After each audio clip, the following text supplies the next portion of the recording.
Des figures marquantes de l'histoire de la baie James. Une série de capsules historiques réalisées par la Société d'histoire régionale de Chibougamau. Bali Husky, la quête d'un territoire.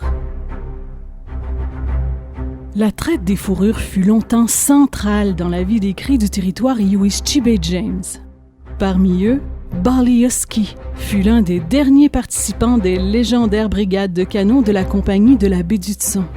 Vers la fin de sa vie, cet homme contribua à la pérennité de son peuple, les Ujibougamau Innu, traditionnellement installés autour du lac Chibougamau.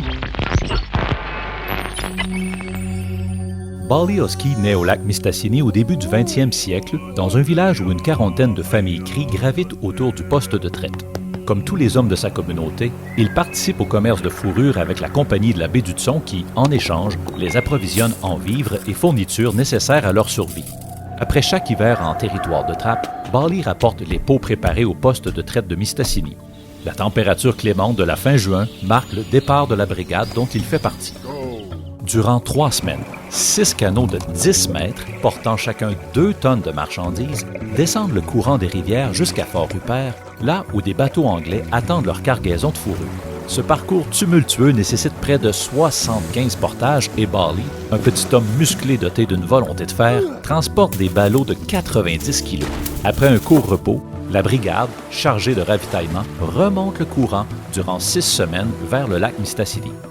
À partir de 1926, l'économie du territoire change. L'avènement du chemin de fer, plus au sud, simplifie la route des fourrures, tandis que des compagnies minières apparaissent.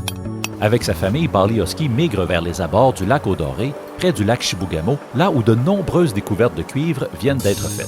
Il devient l'un des premiers autochtones à travailler comme assistant aux explorations minières. Malheureusement, ces compagnies gourmandes en terrains miniers ordonnent plusieurs fois la démolition des villages de sa communauté. En 1975, les Cris dispersés autour du lac Chibougamau sont écartés de la Convention de la baie James et du Nord québécois qui les associe au territoire de Mistassini. Brimés dans leur accession à un territoire distinct, ils entreprennent en 1980 des démarches pour être reconnus. C'est en tant qu'aînés que Bali Husky participe à des entrevues pour l'écriture d'un livre qui exprime publiquement leurs aspirations. En 1989, après de complexes batailles juridiques et politiques, un territoire aux abords du lac Opémisca leur est attribué. Ils y fondent, en 1992, le village permanent d'Ojibougamau, récipiendaire de prestigieuses distinctions de l'ONU.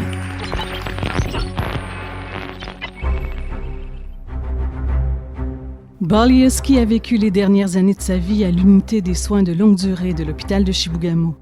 On se souvient de ces après-midi où il racontait, à l'aide d'un interprète, ses voyages épiques sur la rivière Rupert, partageant sa culture avec générosité à ceux qui étaient venus pour l'entendre. Cette capsule historique a été réalisée par la Société d'histoire régionale de Chibougamau en partenariat avec l'administration régionale baie James, le ministère des Affaires municipales et de l'Habitation et le ministère de la Culture et des Communications du Québec.